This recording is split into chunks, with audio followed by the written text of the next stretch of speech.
فلا يتكلم أحد بموت رسول الله إلا ضربته. جئتك أؤمن بالله وبرسوله وبما شئت به. وقد أعذرت إليكم وأعذرتموني.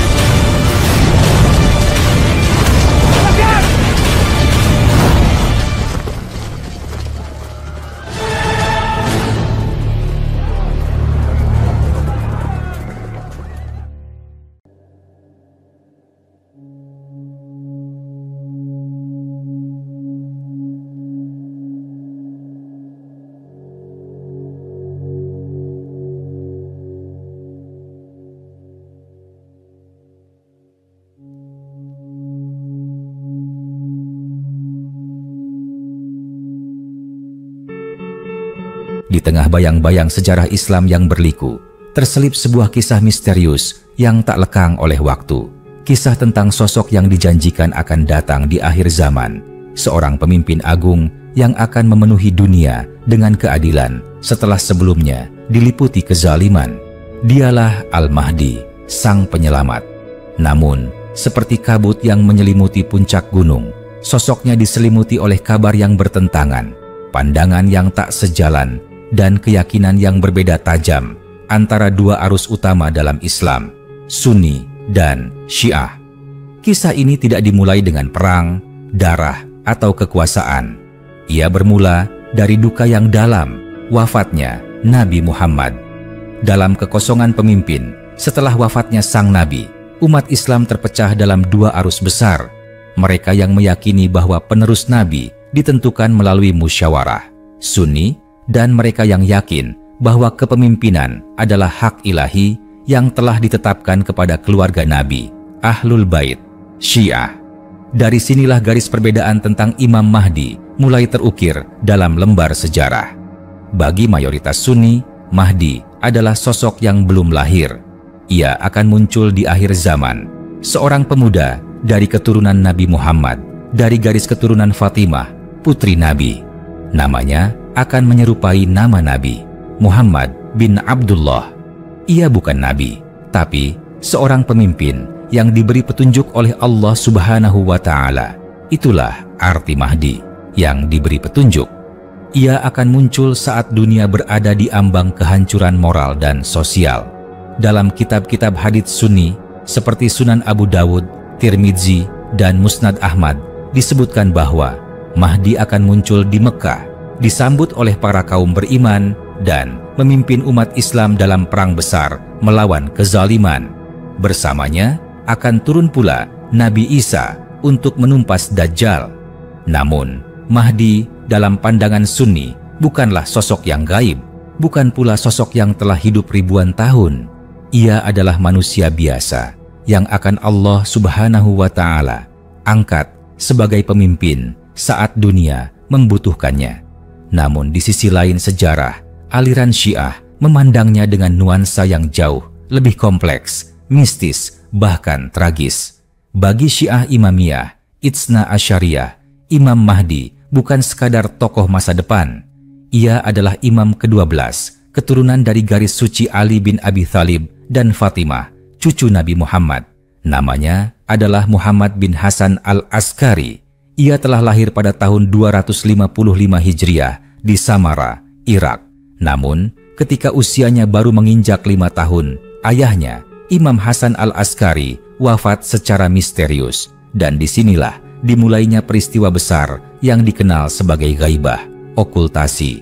Syiah percaya bahwa Imam Mahdi disembunyikan oleh Allah Subhanahu wa Ta'ala dari pandangan manusia untuk melindunginya dari pembunuhan.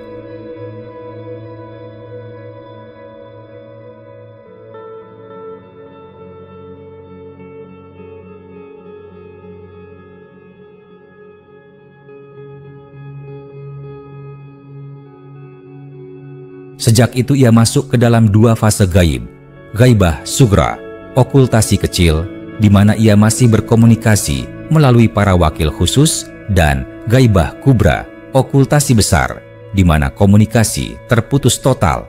Namun, ia tetap hidup, abadi, hingga waktunya tiba untuk kembali ke dunia. Kembalinya Imam Mahdi dalam kepercayaan Syiah akan menandai runtuhnya tirani dunia. Ia tidak hanya akan menegakkan keadilan, tapi juga akan memimpin revolusi spiritual dan politik global. Bersamanya akan ada 313 sahabat sejati dan akan terjadi pertempuran besar melawan pasukan kezaliman. Dunia akan dibersihkan dan zaman keemasan Islam akan dimulai. Perbedaan pandangan ini bukan sekadar soal waktu kemunculan atau identitas tokohnya. Ini menyentuh akar perbedaan teologis antara Sunni dan Syiah tentang imamah, konsep kepemimpinan dalam Islam. Bagi Sunni, Mahdi adalah pembaru masa depan, bukan bagian dari rantai suci kepemimpinan ilahi. Bagi Syiah, Mahdi adalah imam terakhir, pemegang kebenaran ilahiyah yang absen sementara, tapi tetap memimpin secara spiritual. Di balik perbedaan itu tersimpan ketegangan sejarah yang dalam. Perbedaan ini pula yang kadang menjadi pemantik konflik, saling curiga, bahkan pertumpahan darah. Namun, tak bisa disangkal, kedua sisi sama-sama menanti sosok penyelamat dan sama-sama percaya bahwa di ujung jalan akan ada cahaya keadilan yang menghapus bayang-bayang kezaliman. Kini, abad demi abad telah berlalu. Dunia terus berputar, krisis demi krisis datang dan pergi. Namun harapan akan datangnya Al-Mahdi tetap hidup dalam hati umat Islam. Dalam doa-doa yang lirih, dalam malam-malam penuh tangis, nama Mahdi terus disebut. Sebagian menunggu kehadirannya, sebagian meyakini ia telah hadir namun tersembunyi. Apakah ia akan muncul esok? Apakah ia telah berjalan di antara kita, menyamar dalam keramaian manusia, menunggu perintah ilahi? Hanya waktu yang akan menjawab. Tapi satu hal pasti, selama masih ada kezaliman di muka bumi, harapan akan Imam Mahdi akan terus menyala dalam dada umat, bagaikan api yang tak pernah padam. Bayangkan dunia pada ambang kehancuran. Di satu sisi, kekuasaan global dikuasai oleh tangan-tangan tirani, teknologi dimanfaatkan untuk mengekang kebebasan, dan kebenaran menjadi barang langka. Sementara itu, umat manusia tercerai-berai dalam kabut kebingungan, kehilangan arah, dan saling memangsa demi kekuasaan fana. Di tengah gelapnya zaman, tanda-tanda kemunculan Al-Mahdi mulai menyibak cakrawala. Bagi Sunni, tanda-tanda itu datang melalui hadits, gempa-gempa di wilayah tertentu, peperangan besar di Timur Tengah, dan munculnya fitnah yang merajalela. Dunia tampak tidak stabil, tanda bahwa Mahdi akan segera datang. Syiah melihatnya lebih dalam lagi melalui narasi yang hampir menyerupai nubuatan.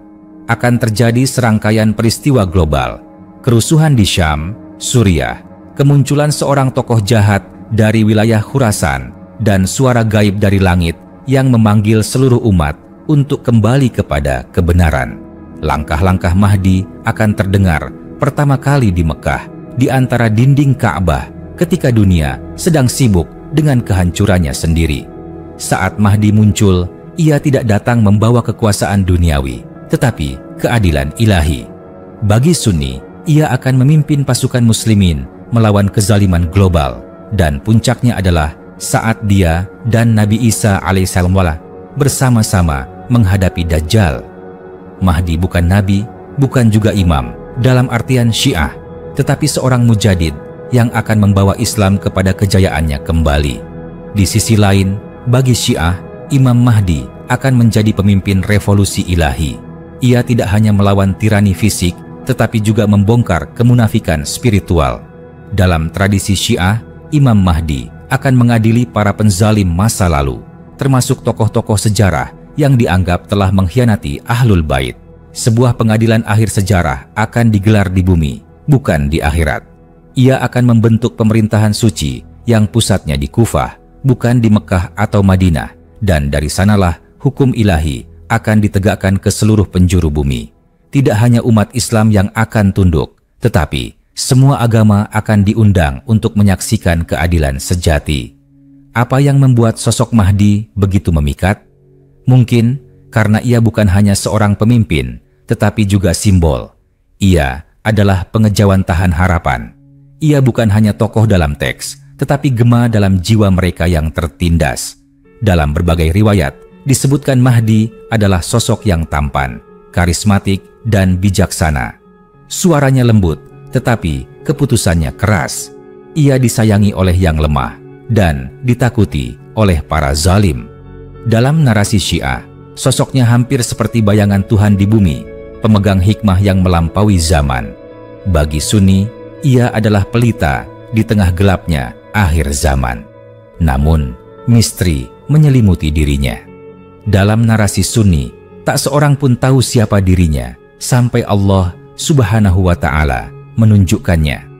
Dalam Syiah, ia telah hidup selama lebih dari 1000 tahun, berada dalam dimensi yang tak dapat dijangkau oleh manusia biasa.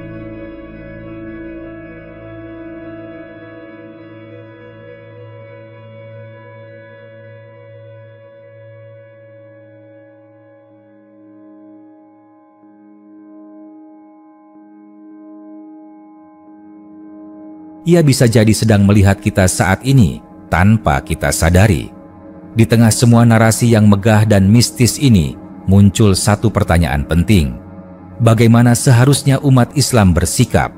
Haruskah mereka menunggu dalam diam atau bergerak menyiapkan dunia bagi kedatangannya?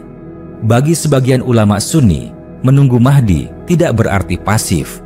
Mereka menekankan pentingnya memperbaiki umat, menegakkan keadilan, dan menolak kezaliman, karena Mahdi akan datang pada umat yang telah siap.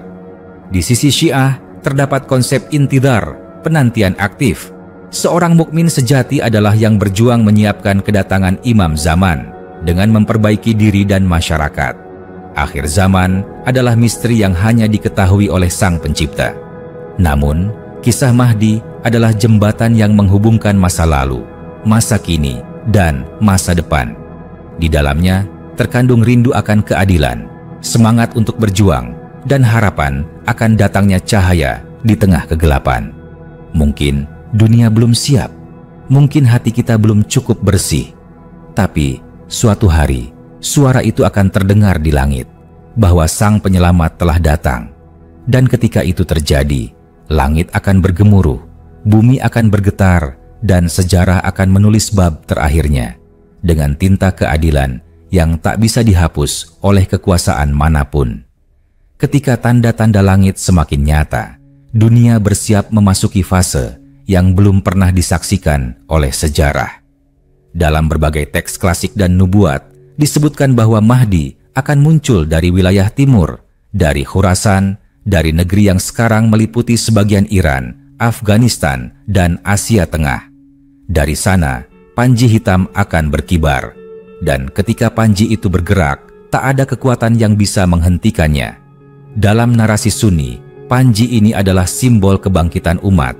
Dalam pandangan Syiah, itu adalah bendera para pembela kebenaran yang akan menyiapkan panggung untuk kemunculan sang imam. Kota Kufah akan menjadi ibu kota pemerintahan suci.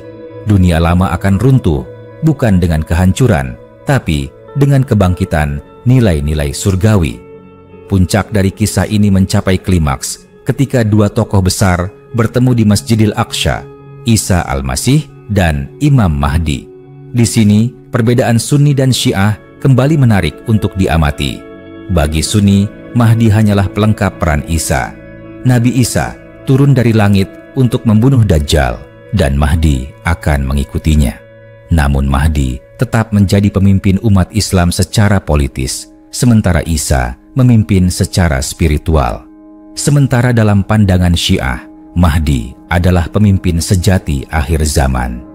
Isa akan turun bukan sebagai nabi yang membawa syariat baru, tetapi sebagai pengikut Mahdi. Ia akan sholat di belakang Mahdi sebagai bukti pengakuan atas kepemimpinan ilahi dari garis Ahlul Bait. Apapun perbedaan itu, pertemuan dua tokoh besar ini akan mengguncang dunia. Umat manusia akan menyaksikan bersatunya langit dan bumi dalam misi suci, menghapus kekufuran, menumbangkan kebohongan, dan membangkitkan cinta serta keadilan. Setelah perang besar usai, setelah Dajjal ditumpas dan pasukan kegelapan dihancurkan, dunia akan berubah. Bukan hanya secara politik, tapi secara spiritual. Dalam berbagai riwayat, disebutkan bahwa bumi akan mengeluarkan seluruh kekayaannya. Harta melimpah, tak ada lagi kemiskinan, bahkan tak seorang pun yang mau menerima sedekah karena semua telah cukup. Mahdi akan mengatur pemerintahan dengan kebijaksanaan yang tak pernah dikenal sebelumnya. Ia akan menghidupkan hukum ilahi yang telah lama ditinggalkan. Dalam narasi Syiah, ia juga akan mengungkap kitab asli yang tersembunyi, termasuk Mushaf Fatimah, sebuah kitab suci yang hanya bisa dipahami oleh para imam. Keadilan tidak akan lagi hanya jadi wacana atau mimpi. Ia akan turun ke bumi, membumi dalam bentuk pemerintahan yang suci, tak tercemar oleh kepentingan, nafsu, atau kekuasaan duniawi. Namun, seperti segala sesuatu di dunia ini, pemerintahan Mahdi pun akan mencapai akhir. Dalam riwayat, disebutkan bahwa setelah masa tertentu, 7, 9, atau bahkan 19 tahun, Mahdi akan wafat.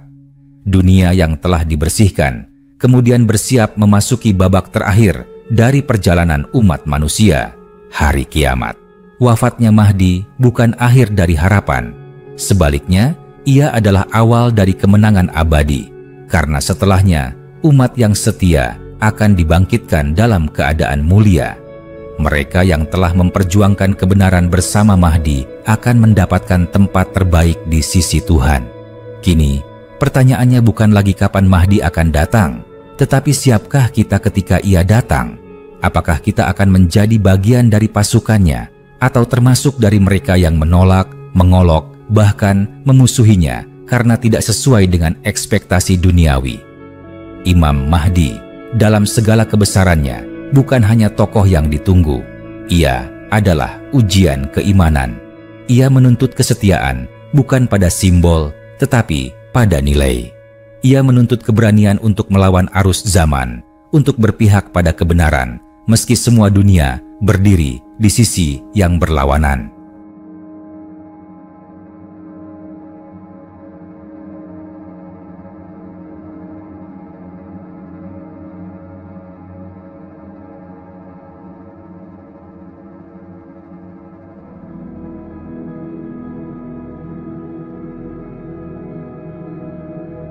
Ketika hari itu tiba dan nama Mahdi menggema dari Ka'bah, sejarah tak akan lagi ditulis oleh penguasa, politikus, atau para pemenang perang. Ia akan ditulis oleh mereka yang setia, yang menanti dengan hati yang bersih, yang tak menjual prinsip demi keuntungan sesaat. Dan siapa tahu, mungkin lembar berikutnya dari sejarah dunia akan memuat nama kita sebagai bagian dari mereka yang berdiri bersama kebenaran saat gelap paling pekat meliputi bumi. Bayangkan suatu malam, langit bergemuruh tanpa awan. Suara menggelegar terdengar dari langit, namun bukan guntur. Itu suara yang menggetarkan jiwa, menembus setiap dinding hati manusia dalam setiap bahasa yang dikenal umat manusia. Sesungguhnya Al-Mahdi telah muncul. Suara itu bukan hanya informasi, ia adalah panggilan. Dan dunia pun berguncang. Para penguasa mulai panik, media global menolak memberitakannya. Kaum beriman menangis haru, sementara para pembenci menyiapkan senjata. Inilah saatnya kebenaran tidak bisa lagi disembunyikan. Dalam naskah-naskah Syiah, suara ini akan terdengar pada malam ke-23 Ramadan. Namun, akan ada suara lain dari arah berlawanan, dari bisikan setan dan penyesat dunia yang mencoba menutupinya. Dunia akan terbelah menjadi dua, mereka yang mendengarkan suara langit dan mereka yang terikat pada tipu daya bumi. Kemunculan Mahdi bukanlah dongeng manis yang berakhir damai. Ia adalah awal dari ujian yang sangat berat. Banyak yang selama ini menyerukan kebenaran, namun ketika kebenaran sejati datang, mereka justru menolaknya karena tidak sesuai dengan ego dan pemahaman mereka. Ulama-ulama akan terpecah. Penguasa-penguasa akan menuduhnya sebagai pemberontak. Media akan menuduhnya sebagai tokoh radikal. Inilah realitas yang disampaikan dalam banyak riwayat, bahwa musuh Mahdi tidak hanya berasal dari luar Islam, tetapi juga dari dalam umat sendiri. Disinilah peran penting penantian aktif dalam ajaran Syiah dan nilai tajdid dalam pemikiran Sunni menemukan titik temu. Keduanya sama-sama menekankan, menjadi pengikut Mahdi bukanlah soal mengenal namanya, tapi siap berdiri bersamanya saat seluruh dunia menolak. Sepanjang sejarah, nama Mahdi telah menginspirasi banyak gerakan kebangkitan. Dari Mahdi Sudan, Muhammad Ahmad yang memimpin revolusi melawan Inggris, hingga para pemimpin perlawanan di dunia Islam yang menyebut diri sebagai penerus jalan Mahdi. Namun, tak sedikit pula yang menyalahgunakan nama suci ini demi kekuasaan. Gerakan sempalan, sekte-sekte sesat, dan orang-orang yang mengaku sebagai Mahdi muncul berkali-kali dalam sejarah. Ini adalah bukti betapa kuatnya daya tarik sosok ini, bahkan bagi yang tak memahaminya. Oleh karena itu, baik Sunni maupun Syiah memperingatkan, jangan mudah percaya. Imam Mahdi yang sejati tidak akan muncul untuk memperkaya diri, tidak akan tunduk pada sistem duniawi, dan tidak akan menjual nilai-nilai ilahi. Ia akan diuji oleh tanda-tanda langit, diakui oleh orang-orang bertakwa, dan didukung oleh keajaiban yang tak dapat dipalsukan. Di dunia yang penuh informasi palsu, kebencian, dan keserakahan, menanti Mahdi berarti menjaga hati tetap hidup. Menanti Mahdi berarti tetap berjalan lurus di tengah jalan yang bengkok. Menanti Mahdi berarti membangun masyarakat berdasarkan keadilan, bahkan ketika dunia memilih tirani. Apakah kamu termasuk orang yang akan percaya padanya saat ia datang dalam kesederhanaannya? Saat ia tidak tampil dengan kemewahan, tapi membawa ilmu dan ketegasan? Inilah pertanyaan terakhir yang akan menguji kita semua.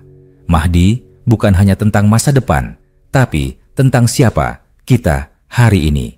Dan di malam-malam sunyi, para pecinta Mahdi dari berbagai penjuru dunia berdoa dalam bisikan yang hanya dimengerti oleh langit. Ya Allah Subhanahu wa Ta'ala, percepatlah kemunculannya, mudahkanlah jalannya, dan jadikan kami di antara para pembelanya. Doa ini bukan hanya permohonan, tapi janji. Janji bahwa di tengah zaman yang terus menua ini, masih ada hati yang berharap, masih ada ruh yang tak tunduk pada dunia, yang menanti datangnya cahaya dari arah yang dijanjikan. Dan saat-saat itu tiba, dunia tak akan lagi sama. Karena Mahdi akan datang, bukan hanya untuk umat Islam, tapi untuk seluruh umat manusia sebagai pemimpin keadilan terakhir yang akan membebaskan dunia dari kegelapan yang panjang. Ketika Mahdi benar-benar muncul, yang pertama kali goyah bukanlah orang-orang kafir, tetapi para penguasa tirani dan para ulama palsu. Mereka yang selama ini memegang tongkat kuasa atas nama agama, yang menyulap mimbar menjadi alat kekuasaan, tiba-tiba merasa tak aman. Bukan karena Mahdi datang dengan kekuatan militer, tapi karena kebenaran yang ia bawa mengupas lapisan-lapisan kemunafikan yang selama ini tersembunyi rapi di balik jubah kesalehan. Wajah-wajah yang selama ini dihormati terangkat topengnya. Mahdi tidak datang untuk bersalaman dengan mereka, tapi untuk menuntut pertanggungjawaban.